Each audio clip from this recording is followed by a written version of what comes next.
Welcome back to the DNA Pest Control Podcast with your hosts, Aaron and Daniel.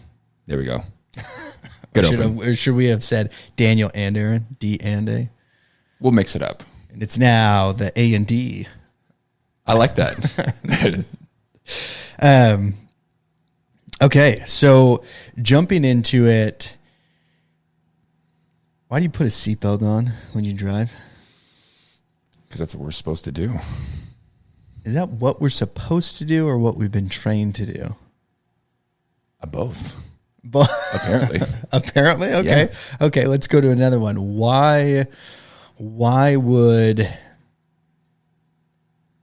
is fire hot? Why would you stay away from it? Why wouldn't you burn yourself? What's the point there? Well, I like being alive. Oh, alive. Okay. Yeah, I like being safe. I'm not saying throw yourself into a fire. I mean, just play with it a little bit, A little too much for me. I like a little danger. A little danger, not all the way in. I guess, why is safety important? Safety first. We have one body, one mind. Protect it. I like that. That was very simple, but to the point. Yeah. But yeah, why is safety so important, especially in the industry?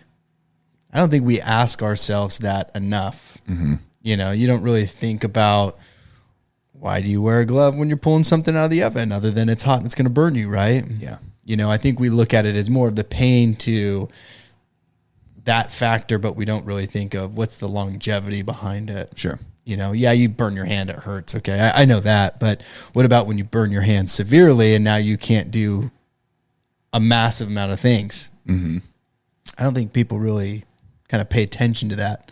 And where safety is important, I think a lot of people look at it as, whatever. Mm-hmm. I'm going to die someday. Yeah. Who cares, right? Mm-hmm.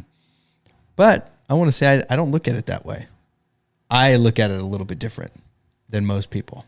When we started and I took over, I actually was getting angry at some of the guys. I was getting on them because it was pissing me off when they would do stuff, directly against or away from what safety looks like. Right. Because they don't know the effects. They don't know what's going to happen. Mm-hmm.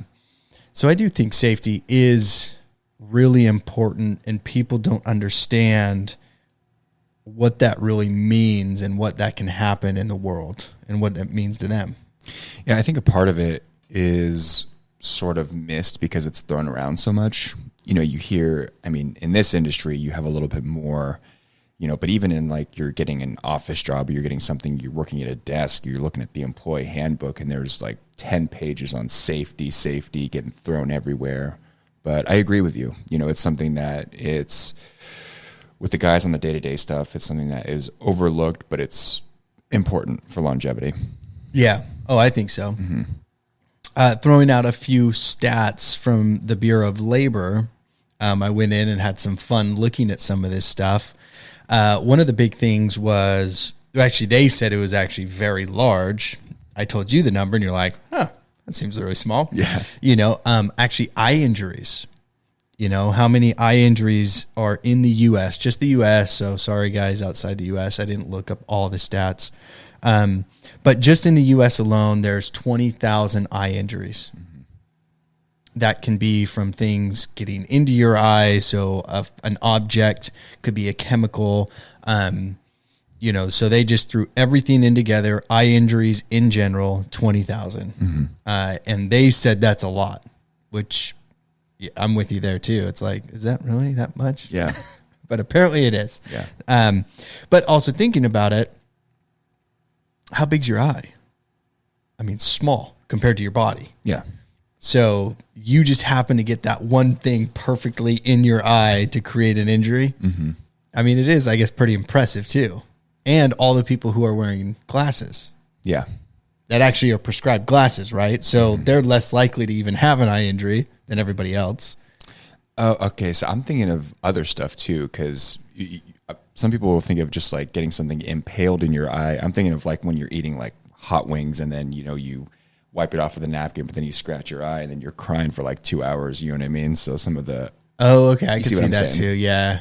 Yeah. I didn't see if there was anything like personally caused by something or you touching your eye. Everything was essentially it's being an accident, you know, and I guess touching your eye would be an accident, but I didn't think about that. But I also thought so many people have access to eyewear, everything like that. It's so rare, I guess. Should be. This one was actually one where I'm like, come on, I got to find more. I got to dig more. Vehicle injuries, which was at 36,670. And I wanted to actually go to the 2019 stats because it was at 45,000, but that was 2020, which makes a lot of sense why it went down because of COVID. Yeah. So, I mean, it dropped down dramatically in 2020. Less so people on the road. Yeah. So 2021, I think naturally that's going to go way up. Actually, probably 2022 and 2023. And now even 2024, it's probably going to be even higher. So we'll see that number skyrocket in accidents. But I looked up just in comparison, in the U.S. alone, there's 6 million. Yeah. So 36,000 to 6 million is really little and insignificant. Even if it was at 50,000, it's pretty low. Now, I did not look up going to work or coming home from work, which I bet that was that out of that 6 million. I bet that's a huge chunk of the 6 million. Has to be. So it may not be work related, but to and from work, that's when most people are out driving, which is probably when all of the car wrecks are happening. Oh, yeah. And then the big one went back down to is bodily injury, right? So just in general, any injury to the body, there was 2.8 million injuries. Now they said, because I wanted to go a step further, is how many people actually were missing work because of an injury. And they said 1.7 out of 100. So I did the math. Out of all the people that work full time in the U.S., that is 2,253,350 employees missed work. It's a lot of bodies. It's a lot of bodies. Now, that is 1.7 out of 100. Okay? I still don't know how many days that it counts to. So that's one day missed work. 2.2 million people are missing work. Yeah. I don't know how often that is. Oh, I see what you're saying. So, so it could be quite a bit. It could be a lot higher than that. I just know out of everything, there's 2.2 million days missed, which adds up to a lot. You start averaging payout, things like that. We're talking probably hundreds of millions of dollars. Sure. Missed out on just because of that. And then you go into even opportunity cost, meaning the guy that was producing that thing is going to be a lot higher than their average pay. So we're talking we got to be up there in hundreds and hundreds of millions of, revenue lost because of injury. Ooh, that's a good one. Yeah, which is huge. So there's kind of the stats and the breakdown of it. Yeah. We went into kind of some categories after this of what we felt was kind of the main points and the main reasons of some accidents. And it really relates to us. I gave you the stats over the U.S., every industry, all across the board. That's not directly related to us, right, in the pest control industry. But when I went to the safety summit a year ago, the big thing that they hit on was essentially we're professional drivers. Oh, yeah. We drive the most. Like most of your day is actually driving probably compared to working. Some of us, it may be reverse, but it's very, very rare. You're a commercial tech. You're at sites for long periods of time. You may be the exception, but majority of route technicians, houses, small restaurants, you are driving more than you're actually physically working. That's also why you can see like a 300-pound guy and you're like, how the hell are you a tech? Yeah. That's pretty easy. We're not moving much. Yeah. And when we do, it's only for 15 minutes and then we're back in the vehicle driving another 15, 20. Yeah. So yeah, I mean, driving is a big one. And we've had some experiences with driving. Yes, we have. I'll let you hit a little bit on that. Oh, it's gotten a lot better. We had about 4-month period where out of nowhere, people just forgot how to drive. So we actually had to crack down and install some camera systems just to help us on some coaching methods. Some of the biggest ones were driver distraction, following distance. Yeah, those are the two biggest ones. I mean, for me and I know it's funny, but myself, I'm trying not to be a hypocrite because, I'm on the road as a tech manager, I'm calling customers, texts are calling me, I'm calling the office, I'm messaging you. Someone's like, hey, what happened with that estimate? Send me a picture of it. I'm driving. I missed my lunch, so I'm eating a granola bar while I'm doing all this. I'm changing the music. And I'm like, oh my God, I haven't been looking at the road for like 60 seconds, Yes. But I've always done it. So it's just more of a reminder for myself is like, I am in a large vehicle. I do drive a ton, specifically myself, doing some of the sales and quality control stuff. I mean, I've done the math. Like there's some days where it's like, oh my God, I just basically drove to LA today. It's like 300 miles I drove today. Yeah. I don't know. What are some other driving things that you see come up besides just distance and distraction? Well, you know what? That's actually, each driver's a little bit different. Sure. That was one of the cool things that we did get to see from that is when it comes to driving, and this is where I absolutely will argue with everybody and all the techs, big brother, blah, blah, blah. You're trying to listen in, you're trying to watch. First of all, guys, I hate to break it to you. One person doesn't have enough time in a day to watch you drive. Mm-hmm. So get that shit out of your head right now. Mm-hmm. If you are at a company, and you're probably going to not like what I'm saying, but if you're at a company, they put cameras in, they don't have the time to watch you. Mm-hmm. They just don't. Yeah. You're talking about 10 guys, 8 hours each, one person watching the cameras. How do you go through 80 hours a day when you only have 8 in the office? Doesn't add up. Yeah. Good luck, guys. Yeah. Try to figure that math out. Yeah. But what I've seen is everybody's a little bit different. Mm-hmm. We have one driver who, he violates stop signs all day long. So that's going to be the death of him eventually, right? He's going to have something happen at some point there.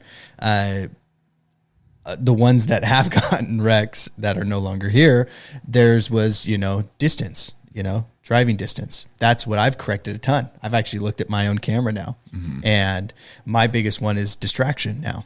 Driving distance is dead. It's gone. Yeah. It's been eliminated. Mine's speeding. Yeah. Well, mine may be speeding too now, because I'll usually get behind someone, and if they're going 80, I'm going 80. 100%. So that may go up there. But every driver seems to be a little bit different. Mm-hmm. But the ones that are distracted and distance are the ones that have been in wrecks. Mm-hmm. Almost every single time. So those are typically the big ones that you want to look at. You don't have camera systems. You can't see what you're good or bad at. Just remember distance and distraction is probably the big one. Yeah.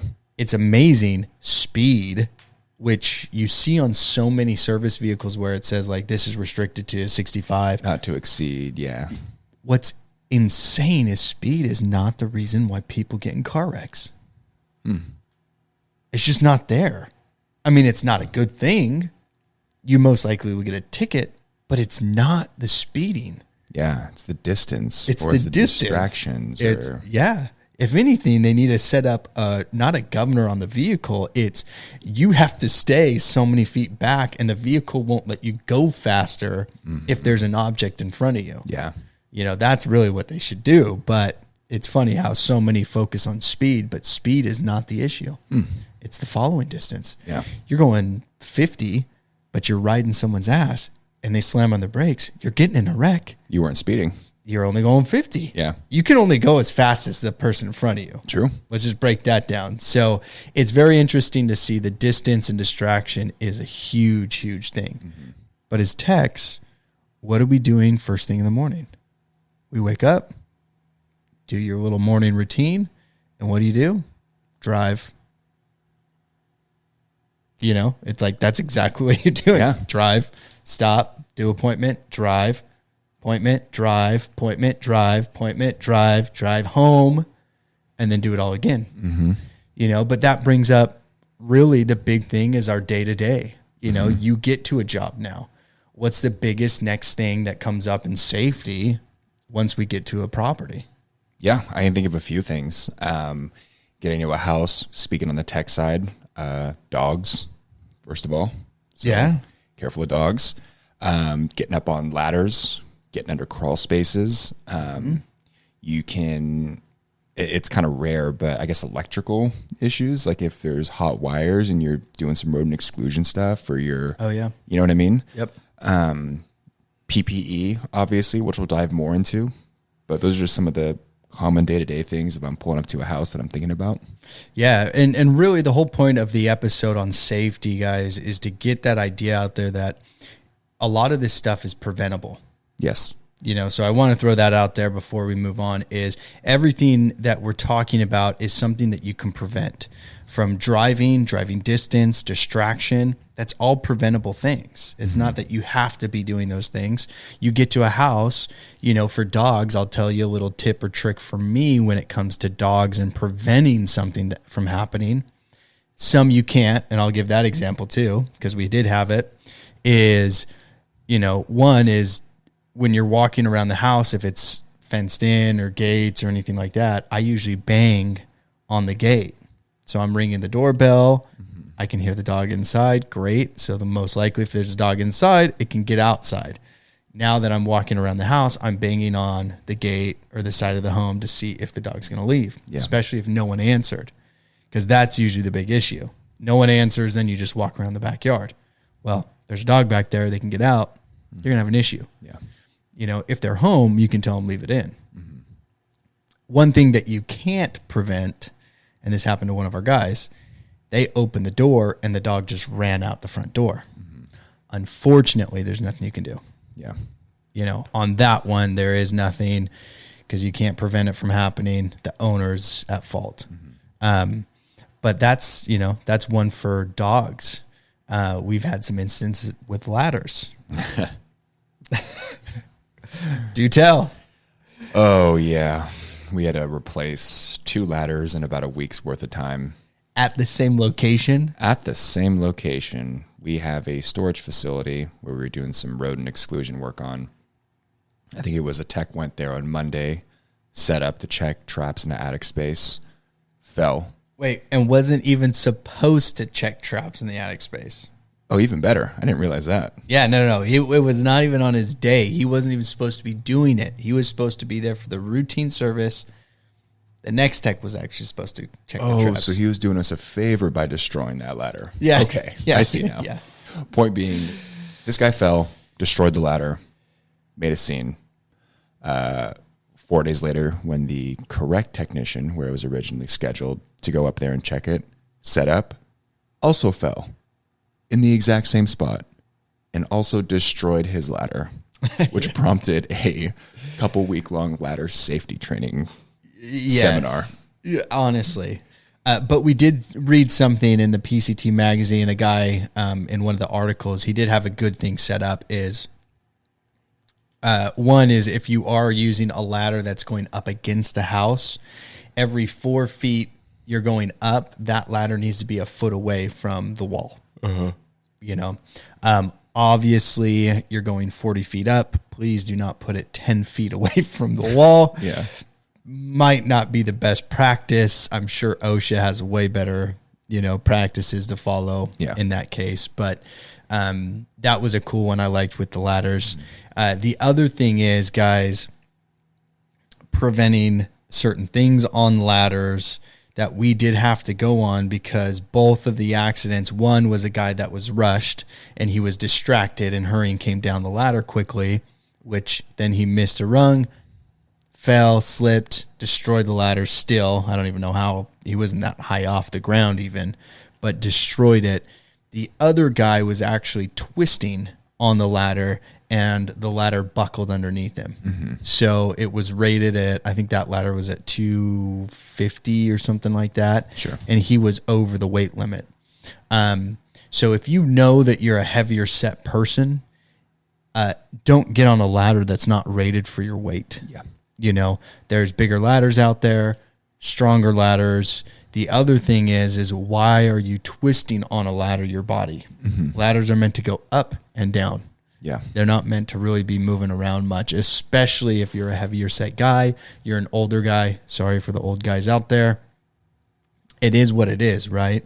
You're not as agile as you once were. Understand that. Going at the very beginning, you got one body. Yeah. Don't ruin it now. You know, let's get some longevity out of it. But ladders is a big one, I think, in our industry. Yeah, even for me, when I'm getting up on ladders, one thing that stuck with me in all of our training stuff was the 3 points. Like, you always have 3 points on the ladder. And there's sometimes when I'm like doing bird or bad exclusion or estimates, and I'm up in an eave pocket, and I have like my, you know, my material or my drill in one hand, and I have stuff set up, and I have to reach this pocket, and I'm like trying to reach over, and I'm like, hold on, I only have 2 points on the ladder right now. You know what I mean? And I have to like go down, adjust it so I can lean and be a little bit better, you know, but it helps. Yeah, honestly, yeah, it is keeping an idea on that and what it is, but also where you're at, where you're working, they should have a pretty good program of what you should and shouldn't do. Like even us here, there's no need to get up into an attic physically unless we're doing, you know, sanitation or something like that. But, you know, we don't really want to force guys up into an attic all the way if they don't have to. Correct. You know, so there's things that we say, hey, no, let's not go that route to help prevent. Then you do have your little, you know, your little things here or there, which shockingly happens. And it happened to me now 3 times. It's happened to me getting stung by an insect. I haven't been bit by anything. Not even a dog, but I have been stung by wasps 3 times. Stupid, but it happens. And one was literally out of nowhere. Actually, all 3 of them were pretty much out of nowhere. But if I was more observant on 2 of them, I could have prevented it. One, I was literally out in the open, away from a house, no nest in sight, and it just freaking landed on me and hit me in the arm. It was just like, what the hell? Yeah. You know, the other one, it was hidden underneath a ladder. I was dusting. The space was really confined because you had your fence, the ladder, and then the side of the house, and you could just squeeze by. There's a couple feet, and the nest was inside that ladder. I just happened to be de-webbing. I walked past it. One came out, hit me in the hand. It is what it is. But having or knowing what you're allergic to is a big one, just in case. That's good. Something does happen. New guys who are jumping in this, you're like, woo, you know, I'm going to learn everything. Nothing's going to ever happen. You don't think about the consequences of some of the jobs, but you are out there playing with insects that do bite and sting. And we're on the calm side of it here in California. There's some crazy places. Texas is one. Hey, you guys are fighting a whole different beast out there, you know? So you're dealing with more stinging insects and biting insects than we do. Yeah. Arizona, same thing. Scorpions, all that, you know, they can hit you out of nowhere. Yeah. So be aware of those things and those pests that you're dealing with, and know, are you allergic or not? Because some of us don't know. Yeah. So that's one. But the next biggest one, apart from driving, I'm going to say chemical. Chemical safety. That is definitely the most important thing after driving. Absolutely. It's what we're using the most. That's literally what our job is, other than de-webbing. Yeah. But we're playing with chemicals all day long. Yeah. You know, and for the new guys who are jumping in, you're listening to the podcast, you just started with us. What's PPE? Let's break it down to the basics for these people. Well, acronym, personal protective equipment. Yep. Right. Everything that keeps you safe, whether it's what your employer provides or what you have to bring to it. So for here, it's pretty straightforward. You have your approved gloves, your eyewear, your hat, long sleeve shirt, boots, a little bit more in the specific stuff. You have your respirators, you have your, if you're doing attic or crawl spaces, you might be a Tyvek suit. Yeah. Anything that protects you from bodily harm, whether it's pesticides, rodenticides, anything like that. Yeah. And if we haven't learned anything from the news or from past experiences, homeowners that were using Roundup with no gloves on and got exposed to it now have cancer. Good job. So that's the importance of it. Yeah. We don't know a lot of these chemicals. We didn't even know about DDT and the effects of it. There's videos, I don't know if you guys have seen it, of a guy like trying to sell it to Africa, and he was there and he's literally eating spoonfuls of this stuff. And it's like, it doesn't have a taste. And he's just like spoon it in. Yeah, literally, legit. I'm sure the guy died. Well, yeah. I mean, shortly after. And probably was like, I don't know why I'm sick. Oh my God. Yeah, literally. But some stuff we don't understand when it comes to chemicals. And if we don't understand that, that's where the PPE, the gloves, eyewear, all of that comes in handy. And even in one of the articles we've been reading, and I was reading on this and a lot of the safety stuff is now, which is cool, is the labels are requiring long sleeve shirts, long pants, stuff like that. Oh, so they're going even stricter than some of the state laws, which is nice because I've talked about it years ago on some of the podcasts. Is I saw pictures of people and they're posting on Instagram. They're grabbing their B&G with no gloves on. You know, they don't have any eye protection on. And it's like, hey, I understand it's comfortable, but do you know what you're touching? Like, you don't even know what you're touching. Yeah. Like, come on, let's be honest. You don't know the chemical breakdown. Yeah. We were just reading about it. Sodium channels opening and closing. And I don't know what that means. Yeah. But I know it's killing an insect and it can't be that good for me. Right.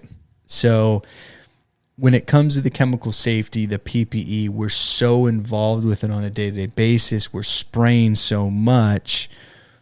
You're going to get something on you eventually or around you or breathe it or whatever. And we have to be on the safest side possible. Yeah. Especially without knowing what that chemical can do long term, which brings us up to what we have to learn here in California on our tests is what's acute and what's chronic. What's acute? Acute is happening right now.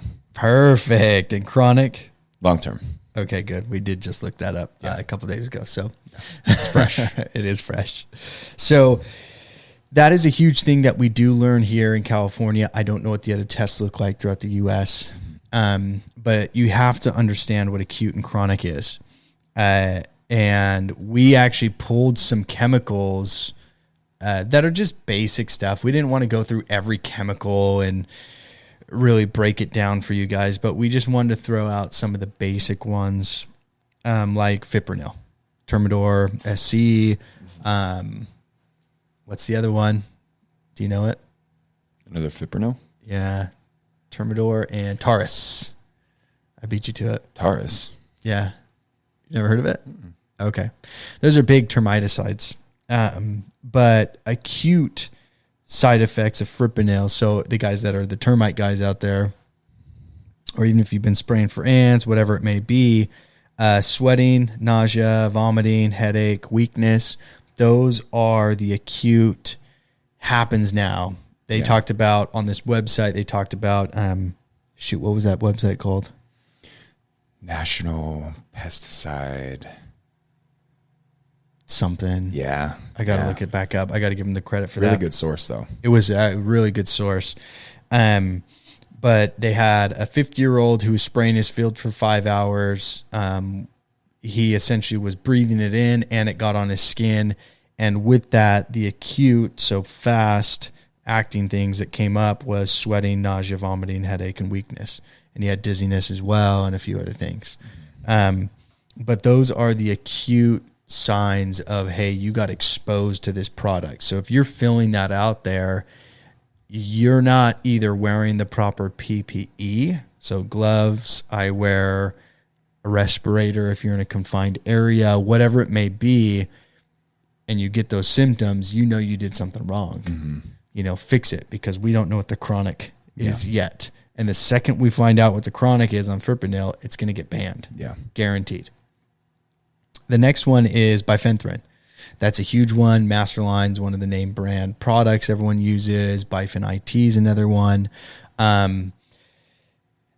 Those symptoms, the acute symptoms, the same as the fipronil on the chronic. They say they don't have any chronic effects. So they don't know about any long-term effects on humans, on pest technicians. But the acute ones are flu-like symptoms. Okay. So if you're getting sick randomly and no one else around you is sick and you're not passing it on to anybody, it probably was overexposure to bifen. Mm-hmm. So bifenthrin.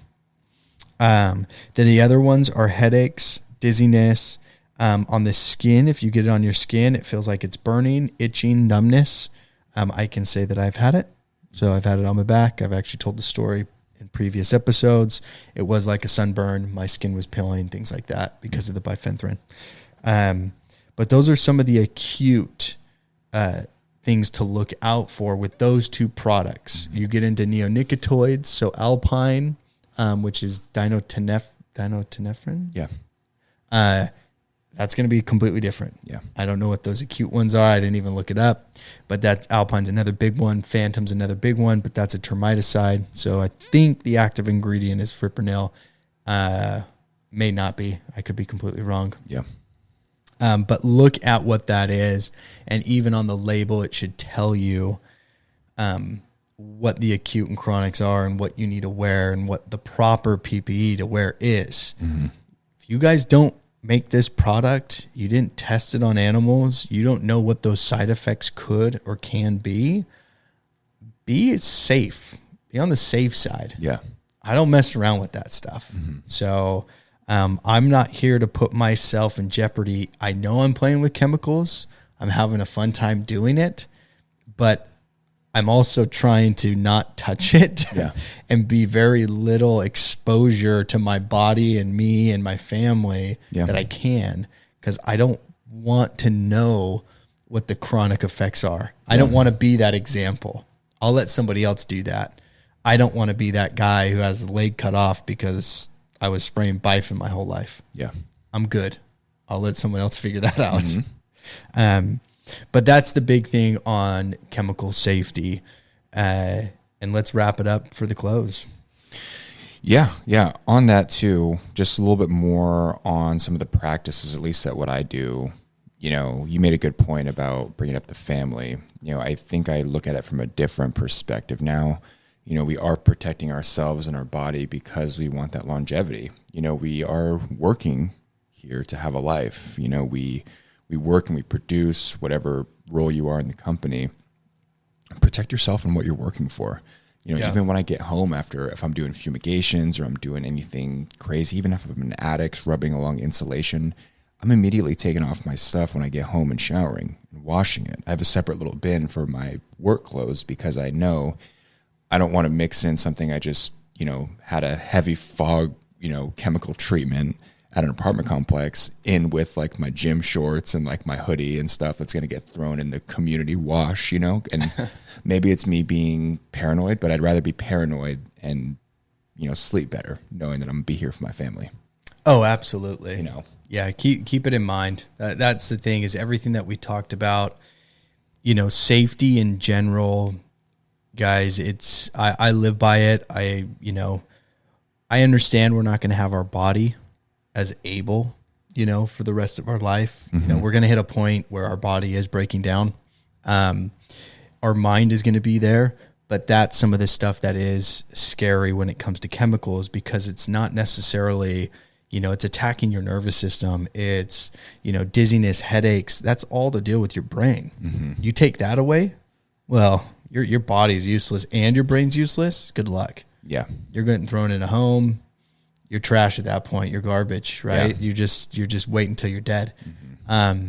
So be safe. Be safe out there. I like that. So point of this episode, one mind, one body, protect it. So yes. And if you've made it this far in the episode, we want to take a moment to say thank you to all the listeners. You know, Daniel and I do this as a hobby outside of the business because it's something we really enjoy doing. we put all this content out for free. So if you do like this or any of the content we have put out in the past, please like and, leave a review on whatever platform you're listening to. We drop episodes every Monday, every Thursday. Be sure to follow us on our social media so you don't miss out on upcoming events and episodes. You're not a social media person, that's just fine. You can go to our website, DNA Pest Podcast, where you can listen to episodes, be a guest, submit questions for our end of the month Q&A. But thank you again for listening to the DNA Pest Control Podcast.